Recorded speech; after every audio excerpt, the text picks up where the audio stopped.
Now, matured, growing shepherd leaders. Matured, yet still growing. Matured, yet still growing. Now, before I go on, let me explain what that means to you. Sometimes we feel that, like the brother said in the morning, that we have not got to a particular stage, we're matured enough, and there's no possibility of growth anymore. I'm still growing. In fact, sometimes some of our leaders here, they know. I mean, some of these people who are preaching. Sometimes I went to Calabar, and I was with this brother Augustine Odi. I call him brother, they call him pastor. Now, because he's been my student and been the person that God has helped me to train, I just call him brother. But his people in the whole state, they just call him pastor and overseer. And so they give him some names. I can't remember everything now. Now, I got to Calabar and I was to have a miracle service. I went there to minister. But he was kind enough to accommodate me in his own personal room, where he has all his books. And in the night, after we came back from the meeting, then I looked at all those books. I saw the ones I didn't have. And then I called him. I said, brother, I know that I know a lot and I know almost everything. But can I take this book away from your shelf and read it? And the books are even still with me, that I have not returned unto him. I saw one, the brother who was in Plateau State before, Brother Matari. I call him brother because he was my student even in secondary school. So in mathematics, he was my student. In the scriptures, he's been my student. But he's now an overseer. So I still call him brother, but they call him overseer. Now, and I saw him. And then I saw a book with him. I said, brother, don't be reading this thing privately. Old men too, they need young people's material. And I got something from him. I was in Kano. I went to visit our church there with Brother Ransom. He was a student at the University of Lagos when I was lecturing there. But now I call him brother, but he has a church of more than 4,000 people in Kano. So even when people hear me calling him a brother, if they don't know me, they say, it's our pastor, you are calling brother like that. But by the grace of God, God is helping him. And I saw a book in his hand. And that book on the gifts of spirit and the charismatic gifts. And I said, brother, let me take this away. Would you mind? Oh, he said, I said, by the way, this is not the only book you have. Can I see your shelf? Because he cleared the room where he put me. He wanted the room to be empty. And he wanted the room to be neat. And he packed all the good books out of the house. And I got to his shelf. And I picked all the books I wanted. I said I never saw this. So this is what you are reading, you young people. So I got all those books from him. And I came to Lagos and I got some messages out of the books. And when I preached in Lagos, they said, our pastor is always like that.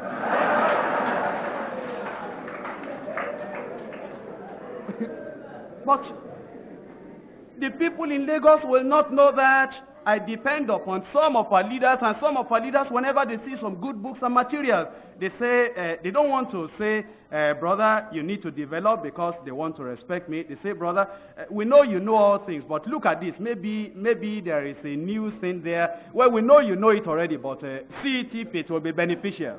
They are just trying to be humble. They know that this man, if we don't help him like that, he'll become stale. Therefore, they give those things to me, and I read them. And I enjoy them. That's how to develop. But if we say, I'm matured already, there's no point for growth. How are we going to grow? Therefore, the first section is not just that we're matured leaders, we're matured, but we're still growing. The implications are these. Determine that as a pastor yourself, as a leader yourself, as a shepherd yourself, you must grow and you must develop. Then plan for it. Prepare for it.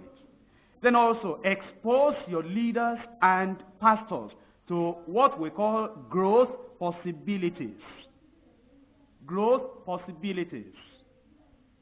Now, do you know that in 1985, all our state overseers, they were sent to Korea Because right now, the church in Korea, a single church, there are more than 500,000. At that time, I think there were just about 400,000. And we were going to have the cell group system that you heard about this morning.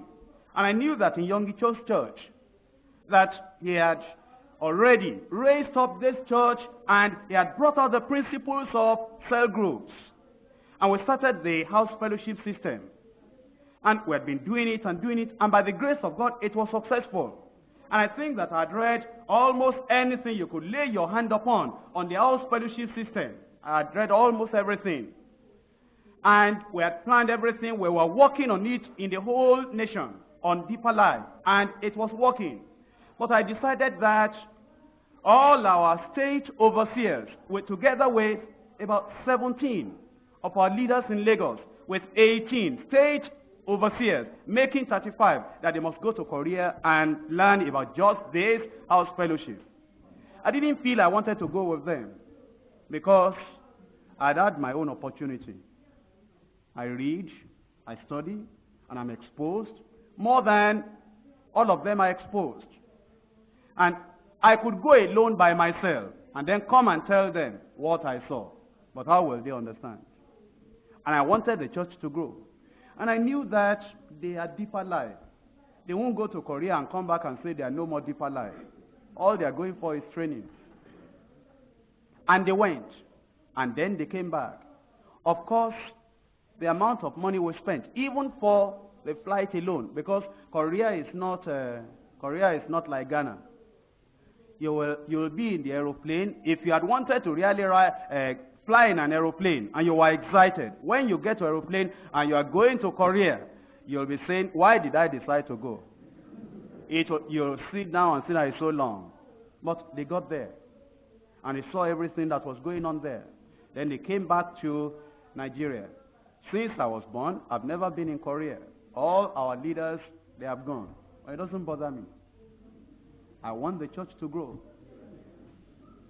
And whatever will help the church to grow, let's all do it. Let's all make it available. And here we are in a church growth now by the grace of God. When we learn something, and then we go through the Bible. So if I didn't tell you, you will not know that we even learned anything from Korea. You'll think, oh, Deeper Life people, they just dig it out on their own. I listened to this brother this morning on cell groups. And I was telling, who was I talking to? I was telling Brother Augustine, I said that, look at this pastor that we sent to Korea, that is doing more than Korea.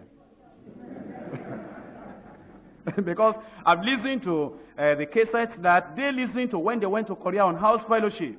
In fact, listening to that cassette, I don't think I will find only a single page to even write down. And these people came back from Korea and they developed the house fellowship that they are preaching, and you write 8 pages, you write 10 pages. That's how it is. But that's because we're exposing them. We're exposing them. But if we just hear all this, and we do not expose our pastors and leaders, I don't know where we're going from here, but we're still going to have some time for questions, where you will ask, all the type of questions you want to ask. And maybe we'll still have another conference similar to this. And some people who should be here who are not here now will get back home and say, you are in Nigeria? You have missed something. Even if it is all the stories that we had that we're going to use in our churches and make our people to laugh, even if it is that alone, you missed something. The story about that sleeping man that just rose up. Even if that is all that we got, I think the fellowship is wonderful. Now, we should expose the leaders, we should expose the pastors, because they need to grow. And you must determine that yourself. You will grow and you will develop, and you must be prepared to expose your leaders and your pastors and fellow ministers. There are ministers that are in other denominations, but they are your friends. Don't say, well, I will not tell them of what we got, so that they will not grow above us. What if they grow above us? What does it matter? The people that taught me salvation, sanctification, Holy Ghost baptism, the apostolic faith, Now, I've understood evangelism more than they do. But you know what I believe? The work that God is doing through Deeper Life, when we are going to receive reward, some of my teachers that are over there will receive part of the reward of what God has done through me. Because without them, I couldn't have even started at all. And what does it matter? If other people that we bring in, other people that we introduce, so maybe you buy some of these cases, and somebody didn't come, and you say, brother, listen to this. It will help your church. Well, if their churches, if they grow more than our churches grow, when they are receiving reward, we will receive part of the reward. Because we were instrumental to their growth. Now, if we thought now Deeper Life is growing, and we like to keep growing, and we still are going to keep on growing, and if I thought now, if I call all these state overseers, and all these things we make them available to all these churches, suppose they start growing. Suppose they start growing. God will be happy. And if I'm unhappy and God is happy, good luck. If you're a child of God, whatever makes God happy must make you happy. And if you grow, it will be our joy. If you grow, that is the will of God. And that is why, you see, if you are in a Deeper Life Ministers Conference, Pastors Conference, all that we're sharing now is the same thing we would have shared. Nothing less. And we're putting everything across so that by the grace of God, the same power will work in you.